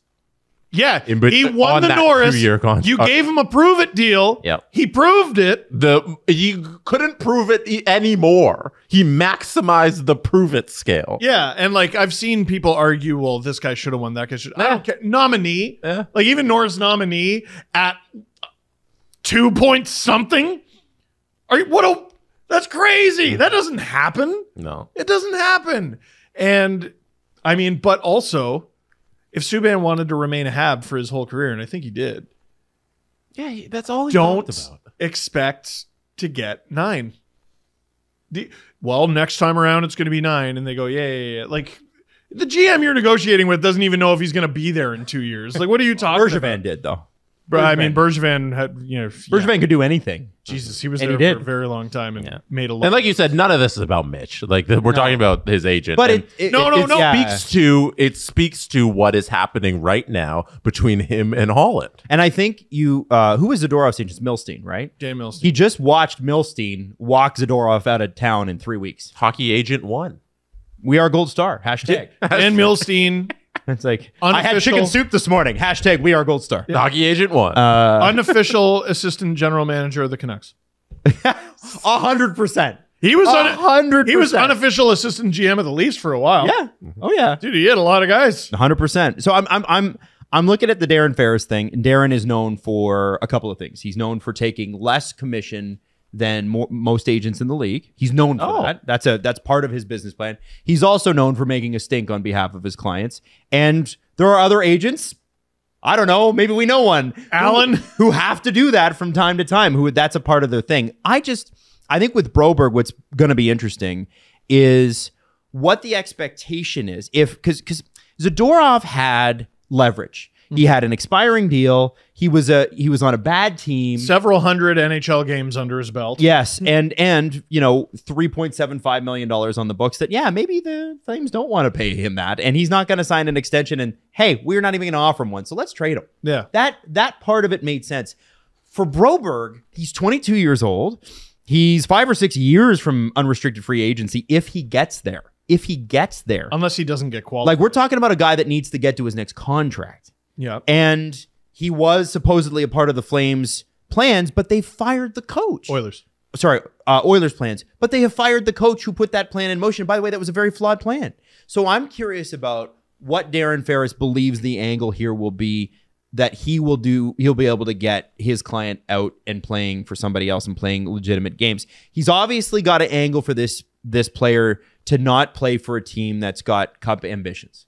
I don't think Broberg has proven himself to be an NHL defenseman on a team that has cup aspirations. And that's okay. He can go to a team that's a middling team or a team like the Blackhawks that are just not very good right now, get a bunch of minutes, and I guess we'll find out. Well, but he deserves a reason or a way to find out, but he doesn't have any rights. Take the Leafs, for example. They need right-handed D. They had 2 university students at practice yesterday. Yeah. Who's he push out of the lineup? Well, I don't. Unless there's an injury, who does he push out? Yeah. Like, is he like he might be an upgrade on Max Lajoie? Like, I don't know. I don't know enough about this player either, right? And I think a lot of GMs would be like, I don't even know what I'm getting. At least with my problem project, I know what the problems are. Yeah. I don't know what these problems are. Like, if the Leafs were to get him, I'd be like, oh, cool. Depth. But, like, I don't think that's what he's looking for. I think he's looking for, like, a legitimate shot at playing consistent top 6 minutes in the NHL. And that's why I say he's got to go to a team that's thin on defense. Like, super thin. I don't know if there's a decor in the league. And, like, I don't know enough about the player. That is an insult to him. Like, you need to. It sounded like it. It's no. Here. Let me put it this way. It's two things. There's got to be a need, and there's also got to be a willingness to let him struggle into the role. Right? Leafs need guys who can help them win games now. You're talking about a team that's not very good. Yeah, like the team needs to be able to afford to lose games while he figures it out. No, and then I think he could be great. Mm-hmm. He could be great, but like to expect him to not play hockey, to go from basically not playing hockey to being great right away is unreasonable. Right. That's all I'm saying. Cheering for Philip Broberg. Victor Mete. Victor Mete. I'm cheering for him too.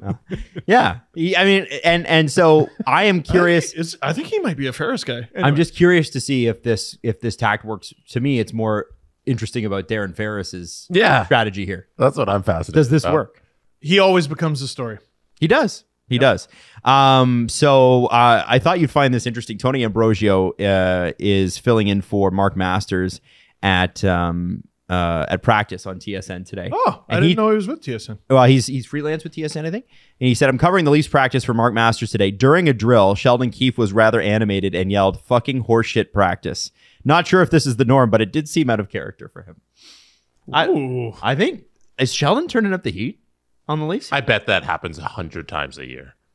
I would think so, right? But because he does, like, you saw him get into Bertuzzi's ear a couple of games ago. Well, I think there was Keefe and Treliving had a ton of conversations this summer, right? And I got to imagine one of them was, hey, so I came in here and I had to be good cop. And then I basically wasn't allowed to be bad cop. And it has had an effect on my job. And Brad said, oh, you have license to be bad cop. Mm-hmm. And he said, what? Like, I don't have to walk back every single comment? And Brad said, no, you don't have to walk back any of them. And Sheldon said, well, I'll walk back some of them. And Brad said, okay, fine. But sometimes you should be a hard ass. He's definitely being more of a hard ass this year. This is the most cranky we've ever seen Sheldon Keefe. He's grumpy. Dude, like, even in friggin' Sweden at the press conference, like, they had just come off a win. And, like, he could not be more open about not really wanting to be there. Like, yeah, like, sweet, it's cool, the pizza's nice, but, like, we're playing regular season games here. That's a bit ridiculous.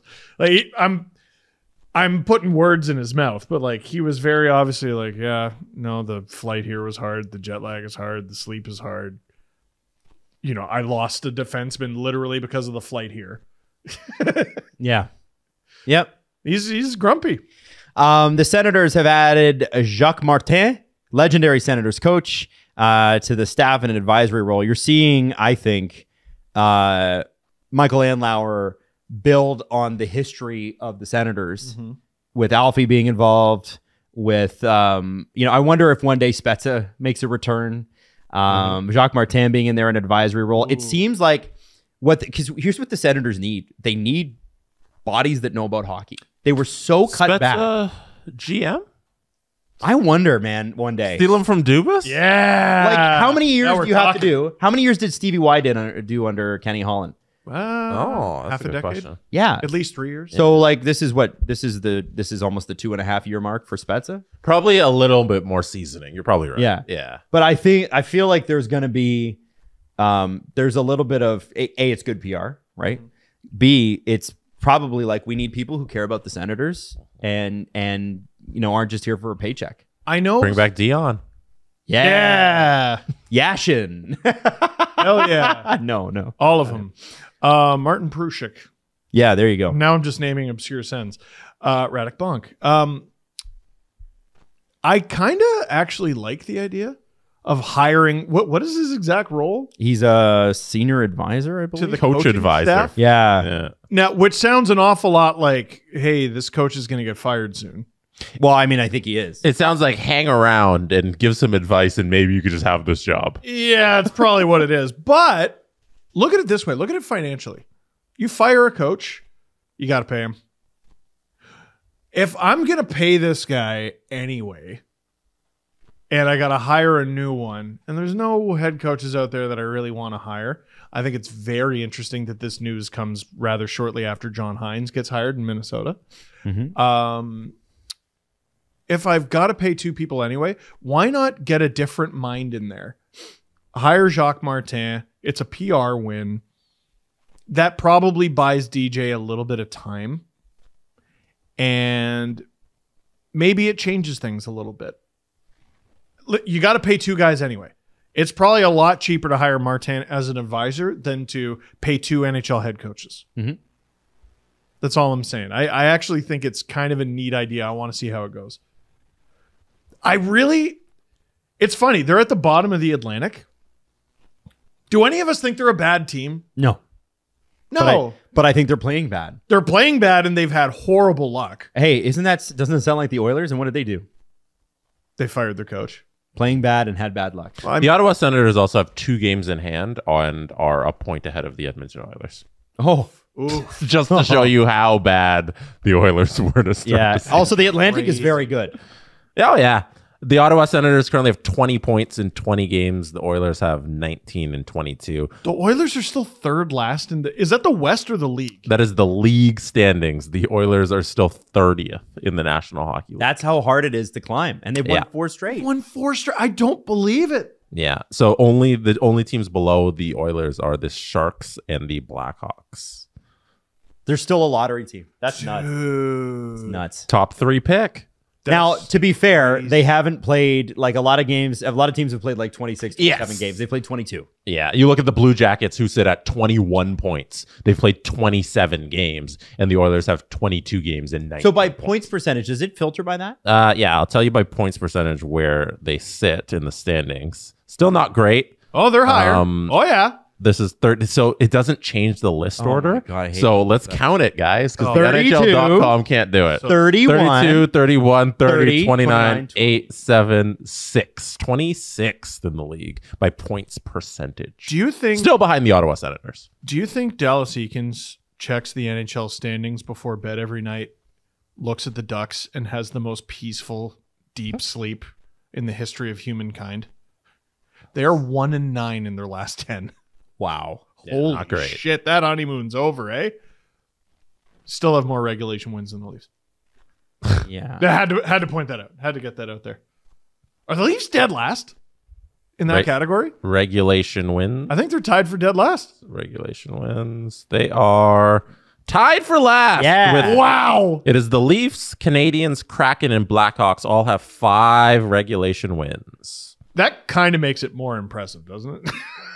That they're 12 Listen, and they're 6. playing- Look at the goal differential compared to their counterparts. Yeah, +2. +2 versus -17, -22, -30. Holy shit. It's actually kind of nuts. They're good under fire. They're a high pressure team. Sure, something like that. Why not? Why can't it be that? Why does it always have to be bad? Why can't the overtime minutes mean something good? It's just as likely to mean something good as it is bad.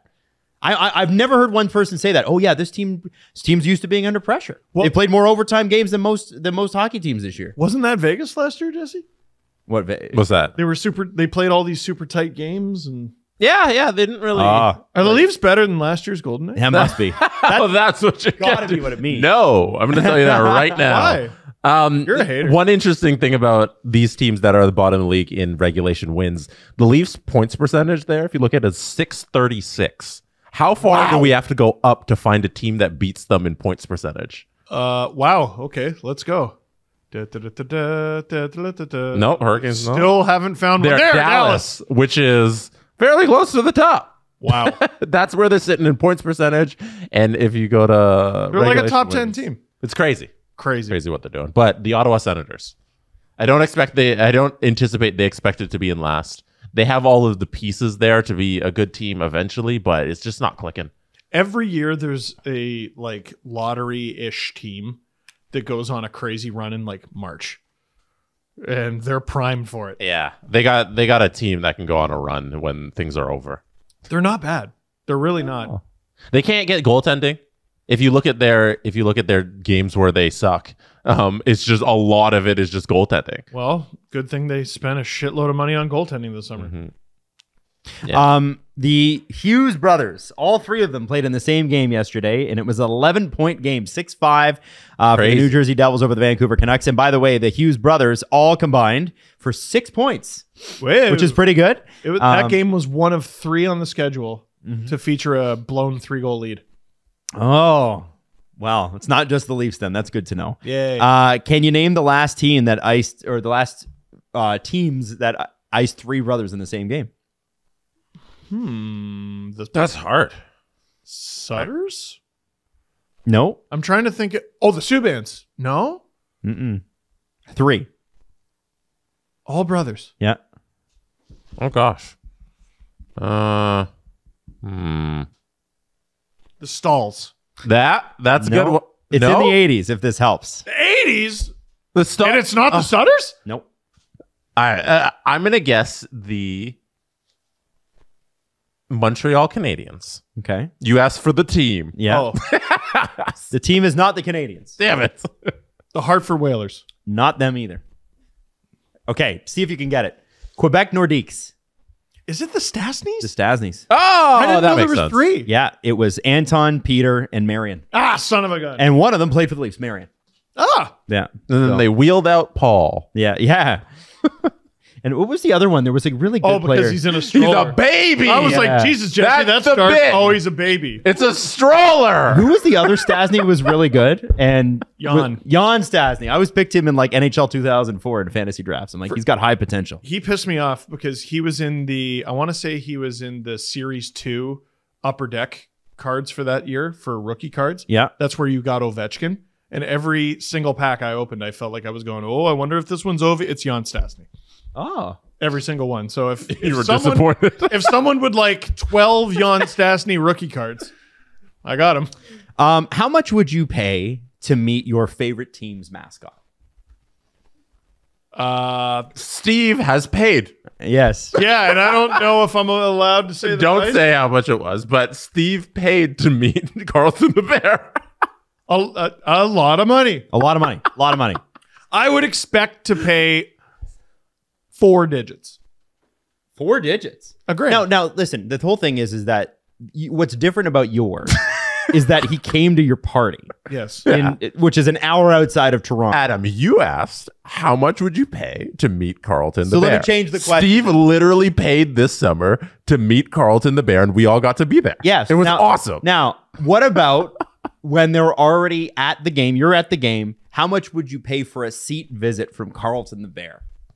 Oh, They come around for free. much less. What are you talking about? Yeah. So like going to your party is one thing because you're going to pay a human being to be there and whatever. And it's not a bear. I don't want to shock people. It's not a real bear. What? What? Yeah. Adam? I know. I'm sorry. No, you're a bad person. That's bad. You shouldn't say that. Oh my God. Okay. So you're at the Leaf game and you want Carlton to come to your seat. How much more than the ticket do you pay? You've already paid $300 to be there. So it's like medieval times, Yeah. where there are tiers of medieval times tickets. Where Yes. it's like, oh, I get my name on the screen if I buy this tier, or I get like the knight will present me with a crown if I buy this tier. By the way, so I get love- to buy. Oh, I love that you know medieval times tickets that well. oh yeah, Dude, because amazing. medieval Oh, yeah. times rules. It's amazing. it's fucking awesome. I was in the section that the MC talked shit about all night, and then we won. nice. Our night won. Man. Let's go green. Imagine that was planned. It's crazy. Oh No way. Whoa. Adam's a bad person. So what would What are you your do? thoughts on times is Santa real. there, How Adam? would you do? How much would you pay extra? Seriously. If you Okay, so you're saying there's another tier of Leaf ticket where there's an add-on. if this existed, it doesn't currently, but if it, I would pay $30. you pay $30, I think that's a reasonable ticket add-on. $30. Carlton the Bear comes to your seat. and you take a picture. And that's Yeah, you get a picture with Carlton the Bear comes to your seat. Maybe 40. Given 30. how expensive Leaf tickets are, I'm going to say 50. 50. Okay. For the Montreal Canadiens, for the privilege of team mascot UP, who was the Expos at mascot beforehand. Yes. And until Gritty, I think was the best mascot in the NHL. I think Gritty is now the best mascot. Orange is the key. You will have to pay $200. Fan forms, Canadian. So this, according to the Canadian Press, the team has lit up Canadian fan forms and social media with the Fur on Demand package, which promises a brief visit and photo session with UP for ticket holders. And you get, because he likes to do the confetti thing. So you get confetti, you get a personalized sign, and a gift bag from UP. And What's in the gift bag? It better be like a jersey. It doesn't actually say. 3 gold teeth. Yeah. Like, holy shit. Yeah. So yeah. Gift So bag better fans be who worth- buy tickets through NHL.com Ticketmaster site are given the option to purchase it for $195. That's the exact amount. And they get to select which period they'd like for him to appear. Also, it is like the scenario we outlined. Where Yes. it's a ticket add-on. Yes, but wow. fans are pissed. But now the Canadians say that the profits from this go to the Montreal Canadiens Children Foundation. Oh, you should have led with that. There you go. Although that the fan forms were quick to point out that was only added Monday afternoon after the criticism blew up. Before that, nobody knew. And also, Do we know that for sure? yes, that's what the Canadian Press. This is from the Canadian Press. Oh. That's Wow. what they're reporting. All right. For the audience, what is the Canadian? The team's social media messages advertising the package on X, formerly known as Twitter, have drawn backlash and dozens of angry messages, memes, and jokes. I'm reading directly from the article. Now, it is interesting to me. I do want to throw out there, and this goes for every sports franchise, not just the Montreal Canadiens. The charitable organizations associated from time to time have been accused of barely giving anything back. That is, and I'm not saying the Montreal Canadiens are doing that, but people have done articles in the past, and fans are rightly suspicious of some of these organizations. And I think that's a fair point. Now, I think that's a fair point. so I actually have a little insight here, because it's true. There are organizations that will, if they raise $100, the charity that they're actually working for, or the people being helped by Benefited by it? see $10 out of that 100. Yes. It's true. If I'm not mistaken, the typical break for charities is in the neighborhood of 50-50. Yes. Sports ones tend to be 80-20. What does this I have don't- to do with them charging the 200? Now, I think that's part of the anger. I think times are tough. I think people are like, hey, what do you mean $200 for the mascot? I do want to brag about something. Brag. If you're wondering, Steve, why do you know about this? Because of the Eric Lindros Celebrity Hockey Classic. Last I checked, and they say this at the beginning of every fundraising effort, it's 80. 80% from Easter Seals? 80-20, 80 going to Easter Seals. Wow. It's incredible. And there's a reason they brag about that, because that is unusually high. Because the rest of it would go to administration costs and like employing people to execute the charity. Friggin' renting the ice and, the putting on the events. But that's only 20% of your donation, which is insane. Yes. That's cool. That's a crazy thing. Yeah. So I think you're going to see some stories with the economy the way it is, the way, people are, there's layoffs, there's things like that going on. I think you're going to see some fan outrage, specifically in Canada, where the ticket prices are sky high, cost of living is sky high, and stuff like this drives people up the wall. And I think to blanket be like, charity. I think no, I'm not blanketing though. I think I'm bringing up a legitimate, valid point, which is people are suspicious of them, especially when it comes to sports organizations. I don't think they've got any right to have the benefit of the doubt based on some of the articles that have come out in the past about this. I think they're asking a good question for a weird reason. And I don't think... Does that make sense? And I also don't think the Montreal Canadiens, if this was administration error, they put this out there and then later added, oh, by the way, it's for charity. And so fans had every right to be upset about it. It's a good question to ask for transparency from a charity that you're donating to. I am surprised you got there this way. It's also too much for what you're getting back. 100%. It sounds like that's not even like it's even if it is going to charity, it's not really worth it. That's like also for the fan experience. That's not worth. You're not giving me $200 back of my money.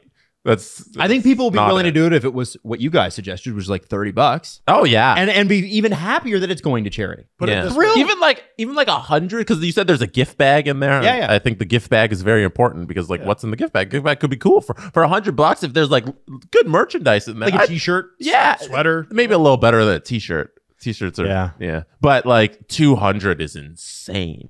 As someone who had Carlton the Bear come to their house. What is it? $1.95 or $195 to have them visit you in your seat and take a photo? Yeah, no. I think they're right. Sorry. No. I think they're right. I'm just saying. I just thought it was an interesting one. The people online are right. You mean? Yes. Yeah, the online mobs. Which listen, they have their hits and misses. Okay. Sometimes you? Like, all right. Was this you who led this? Sorry? Was this you who started this? This was not me who started this. It's from A Wild. No, it's from Exante Goo above the E. Montreal Canadiens message boards. The Canadiens are, by the way, are not the only team that charge for mascot visit. The Avalanche advertise a seat visit from who is their mascot? Name the Avalanche mascot. Oh, it's a St. Bernard. Oh, man. Bernie. Bernie the St. Bernard. Oh, that's a good one. Now, let's go. Well done. Now, in US dollars, when you convert this to Canadian, it's about the same. It's $150 US. The Dallas Stars. Let's shit all over them now. The Dallas Stars also do the thing. Oh. Now, who's their mascot? Victor E. Green. That's right. Yeah. And they charge $85 American. It's a little better. And Habs management did not. I think that's a little more in line with. I think that makes a lot of sense. Yes. $85. Habs management did not respond for a comment. They requested comment. Can I be a little devil's advocate right here? Sure. No one's forcing you to buy that. I was about to say that. What? All right, well then simply don't. Don't pay for it. Yeah. Maybe no one buys this year and they realize it's too much. Why stop there? I think Leaf tickets should be free. Why can't we all just waltz into the building? First come, first serve. Yeah, I don't understand. If your Leaf ticket is $400 and you're like, I don't have $400, then you don't buy the ticket. Yeah. I don't think it's the worst idea for teams to do this. I will say if it comes at the expense of like kids just bumping into the mascot and taking a photo, then yeah, I obviously hate that. But I don't think that will happen. I think you could still get your photo if you run into them on the concourse. This isn't a photo in the concourse. This is a unique experience. Yeah, where they come to you and you get, like it. And if you've got an 8-year-old and listen, if you're fucking loaded, it doesn't matter. Yeah. Like, okay. It's a big prerequisite. You got $200 to blow on this. I think this is a neat idea. If fan pressure is what got them to donate the money, great. And if you're asking for transparency and where the money goes, great. I think it's all great. Look at me being all happy and great. That's great. I just wanted to see what you thought. It was bubbling up from the surface in Montreal. And Adam hates charities. I don't hate charities. I just think that there have been some suspicious things. Adam's boycotting Easter Seals next year. That Ryan Reynolds Sick Kids commercial was on TV, and Adam said, "Turn that bullshit off. Turn it off." That's another charity. It's a fantastic charity. Here. Wait a sec. Oh, they call them pricks? All right, this is a commercial. Get behind. I can get behind that. Yeah, why do we support these paperweights anyway? Adam, to drag on society. I forgot. Adam watched The Dark Knight and was like, that Joker, when he blew up that hospital, he might have had a point. Might have had a point. Why did he let them leave? He let them leave before he blew it up. Adam goes, shut up, and turns the volume up when Bane's giving his soliloquy. Let's do the press conference, guys. The Presser. SDP. The Steve Dangle Press Conference. One of the biggest breaking stories that happened this week. It happened just after we recorded on Monday. Oxford University Press, the publishers of the English Dictionary, have deemed Rizz as the word of the year. Love it. We did it. Love it. We did it, ladies and gentlemen. Wow. I think it's weird when people get mad at this stuff. What does that mean? Rizz, really? Well, it's a word. It's a what people say it and understand what it People are means. like, that's not a word. It wasn't a word. Shakespeare wasn't writing it. It's like, well, Shakespeare made up words too. If I say something and you know what it means, I got bad news for you. It's a word. I think Shakespeare made up the word basement. Yes, he made up several words. Yeah, Yes, like in every play. Like a lot of the dictionary is just Shakespeare making up words. Yeah. No, he did. Yeah, that's no, like literally. Yeah. That's like one of my high school favorite level. ones. Yeah. Shakespeare was known for just making words and then And they were logical, though. expecting the audience to understand what he meant because they were logical. Yeah. That's really weird. Like, because that was that long ago. That was hundreds of years ago. There were probably moments in people's lives all the time where they were like, there isn't a word for this. I need to come up with one. Yes. I think Like Adam did. I think people just get mad at change because they do. Oh. I don't know. I've never gone through my life expecting things to stay the same.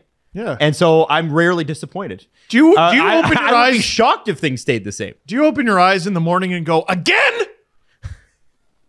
If so, well, that's a problem. Call a friend. But, Oh yeah. stuff changes. I meant to bring this up earlier, Jesse. I want to interject. Okay. We're done with Rizz? Done with Rizz for a second. I think Unless you had something we else accomplished Rizz something. Okay. Rizz related. Do you have something Rizz related that you would Go like to ahead. Go ahead. bring up? Are you aware, Jesse, of the transaction that occurred earlier this week? Transaction. A major transaction occurred. No, I am not. Steve Dangle made a trade in his fantasy team, and I I am aware of that. Okay. Yeah. So Steve, what did you do on Monday night? I had the most intense negotiations with Ian Tulloch Okay. for a trade in our pool. Yep. So here's what's going on. All right. And Jesse's just, you're going to hate every moment of this. Yeah. I don't have any goalies. I screwed up. I made 2 bets with my draft picks. I picked some really, really, really good forwards and defensemen. I left my goalies late. I made 2 bets, guys who were going to hit, and neither of them did. Philip Gustafson and Devin Levi. And so I'm scrambling for goalies. Even worse, my team got bit by the injury bug hard. I got Shea Theodore, long term. Tage Thompson was my first pick. He's long term. We'll get there. And Dougie Hamilton, long term. I have a crazy decor. So I was in the market for a trade. And Ian Tulloch and I had a deal that was Tage Thompson for Joseph Woll and Sergei Bobrovsky. And we decided, why stop there? So it's Tage Thompson and Dougie Hamilton, both of whom are on long-term injured reserve, for Joseph Woll, Sergei Bobrovsky, Morgan Riley, and Carter Verhaeghe. Now, you're going to look at your pool and the rankings that they have, and it's not going to be the same as our pool. I think I did very well because it's 2 guys. I know I'm giving him the better value players. I gave up the 2 best players in that deal. But here's the thing. The players I got are actually going to play. Jesse, Yeah. how do you rate this transaction? He texted it to me on Monday, and I told him not to do it.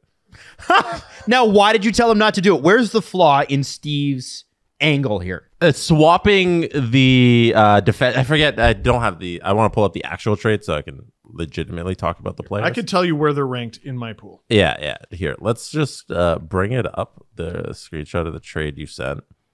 So yeah, this is the one you ended up doing. The Wall, Bobrovsky, and Riley for Hamilton and Thompson. Woll, Bobrovsky, Riley, and Verhaeghe.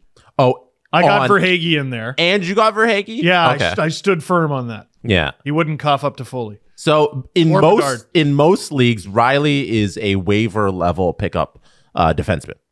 He is ranked 86th right now, and I think a big reason for that is the Leafs basically haven't played. Yeah. So when you look at a player like acquiring Morgan Riley for Tage Thompson, is you're giving up an asset in Tage for something that you can acquire for free from the waiver wire. So I didn't think that made any sense because you're also taking on 2 more goalies plus 2 extra players, and you have to drop 2 extra players off of your roster as well. So I was like, so logically, this doesn't make sense. I had guys who I was willing to drop, and my goalie situation actually rules now. Because I have Woll, who's basically the starter for the Leafs. I have Bobrovsky, who's the starter for the Panthers. And a little guy I got off the waiver wire, all the Coyotes fans who think I hate you, Connor Ingram. Yeah, so Who I was very happy You with shouldn't the have other day. traded for 2 goaltenders. You should have just had Connor Ingram plus a waiver wire goaltender. That doesn't make. So why did you acquire 2 goaltenders? Now you have 3. Yeah. Nobody needs 3 goalies. Nah. Everyone in our pool has like 3. Yeah, but then It's very rare to But have. then you can be better than the other players by doing having a better strategy. Nah. If everybody's doing something except you, and what you're doing is working, then you have an advantage over every team. So my logic, I don't think had any flaws because Yeah, so why did it had why no did you flaws. ask me for my opinion on Monday? You weren't going to listen to me. Well, Jesse, Why did you ask? Confirm what I say or don't do it Yeah, at all. it's Confirm one what of those. yeah. You know what, Adam? You know when somebody Yes. goes to you and they're like, "So what do you Yes. think about this?" But they've already made up their mind. Yes. And you're like, "I'm talking to a wall here." Yes. Why did you ask me?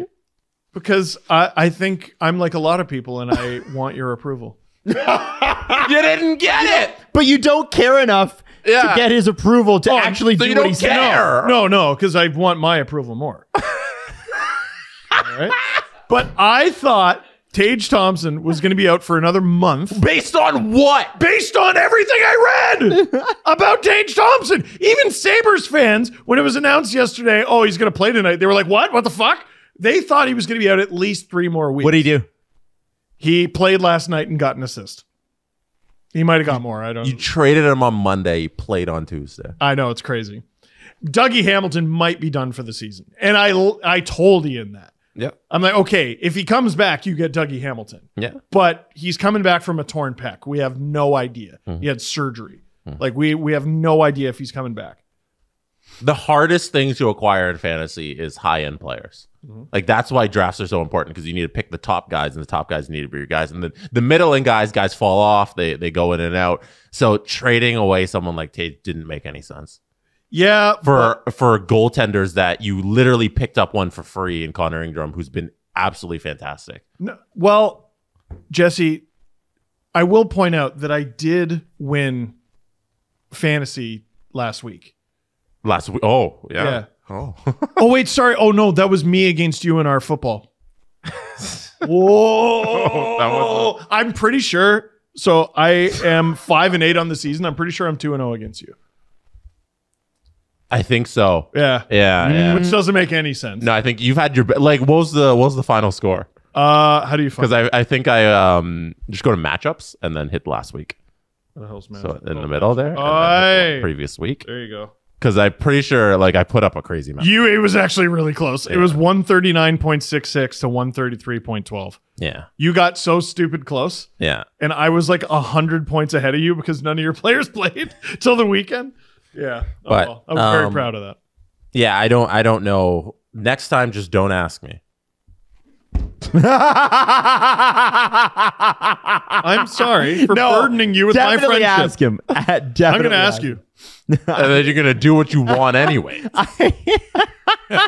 I wish that the texts between you and Ian, like the negotiation texts, I wish that those could be released publicly, because I would love to just go through those with a fine tooth comb I'll ask him. and go, what happened? I'll ask him. Back and forth. Why not? Is he a gentleman negotiator? Like, is he a, Oh, well, or did it like? I turn feel into- like it's just gonna be really cringe. I don't want anybody to. Why see wouldn't this. you want to see that? I want to It's see gonna be that. so cringe. people love that. No, but nobody. It's gonna make me uncomfortable. So it was really civil. It was really civil. I asked for Toffoli. He's like, I really like Toffoli. I go, what about Verhaeghe? He's like, I like Verhaeghe. I go, what about Bedard? And I'm trying to find it. I believe he responded, lick my taint. So he did not appreciate being asked for Bedard. Okay. can I end the show with one shout out? Please, yeah. I want to shout out. I want this to be clipped and played in how many years? 5 years. So shout out Maddox Schultz. He's a 13-year-old kid from Saskatoon. Okay. Regina, Saskatchewan. Sorry. Is it one more time his name? Maddox Schultz. Maddox Schultz. Good name. Maddox Schultz is 13. He was playing in the under 15 league in for the Regina Pats Blues AA team, under 15. Wow. Right? Put up 48 points in 12 games. What? Wow. So you know what they did? That's 4 points a game. You know what they did? What? They called up this 13-year-old to the under 18 team. They should not have done that. AAA in Regina. He's not big enough. And he's currently playing for the Regina Pats Canadians under 18 AAA team. And he has a point. He has a goal in 2 games. So Maddox Schultz is going to be an NHL superstar one day. And I just want to show you some love, Maddox. You're doing crazy things at 13. So first of all, how did you find out about this? The internets. Well, thank you. I assumed. Yeah. But also, so this 13-year-old is playing contact hockey with 17-year-olds? Yeah. Under 18, yeah.